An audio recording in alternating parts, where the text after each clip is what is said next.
Hey guys, welcome to EDM News, your #1 news source here on YouTube. Everything about electronic dance music every Monday. Today we're going to start with the Chaos nightclub, the biggest, most ambitious new opening of a nightclub in the past year in Vegas. They spent so much money on like the most epic indoor club ever, plus an outside area with a pool, a sculpture for a couple of millions by a huge artist, and everything was just fancy, top-notch. The lineup included Skrillex, Deadmau5, Ariana Grande, Marshmello was a resident, and a couple more. And a couple of weeks ago, we announced that some artists are pulling out of their contract with Chaos Club Together, which was already really suspicious, and now we finally got it confirmed. The club is closing. Just after 6 months of opening it, it's closing due to not making enough money.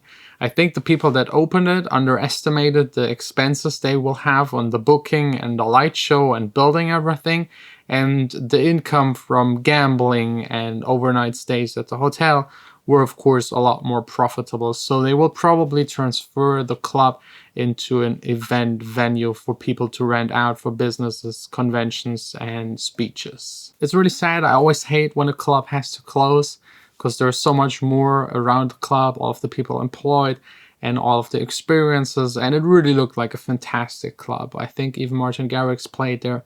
Was a sold out show, and like still small because usually these kind of artists play in huge venues, and this was relatively small, so you could have like the intimate feel with your favorite artist. Speaking of clubs, let's take it to a very special one, a club in the air, in an airplane, in zero gravity. This wasn't a party for the public, just invited famous people, mostly out of Germany.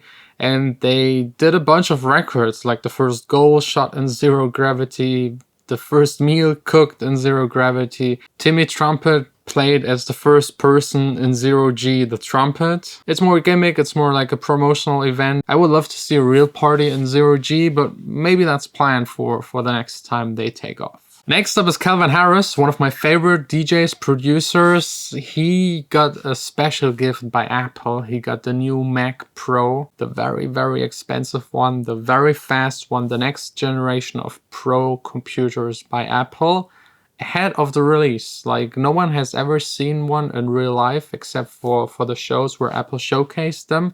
And he got an early copy, apparently. They are sending them out to famous people in the industry making videos and also making music, and he has it already standing in his studio and is currently working on new songs with this new machine. I think this was just a mistake because he was just doing stories for Instagram and it appeared in one of the stories on the floor. And I have to say, I'm jealous. I also want this kind of machine for my music production. This speeds up everything a lot more. I don't know if it's really necessary because it's way, way overpowered and way overpriced.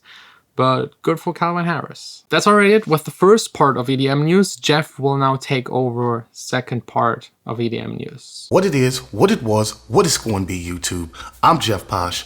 Let's jump right in. AT-Aliens. Let's talk about AT-Aliens. So the Epstein meme just made its festival debut. The internet has been blowing up this meme for the past few weeks, and it's regarding the mysterious death of Jeffrey Epstein. Epstein was found dead August 10th in his jail cell at Metropolitan Correctional Center in Manhattan after being arrested on sex trafficking charges. He has been connected to countless politicians and celebrities, causing many to doubt his passing as a suicide. AT-Aliens are an anonymous DJ producer group based in Atlanta who specialize in trap and dubstep. So at the end of their EDC performance on stage, they put up the meme and it said, Jeffrey Epstein did not kill himself. So they've made no additional comments indicating whether they believe that the conspiracy theory around Epstein's death is actually true, or if they just simply appreciate the phrase as a viral meme. What are your thoughts? Let us know below. Moving on.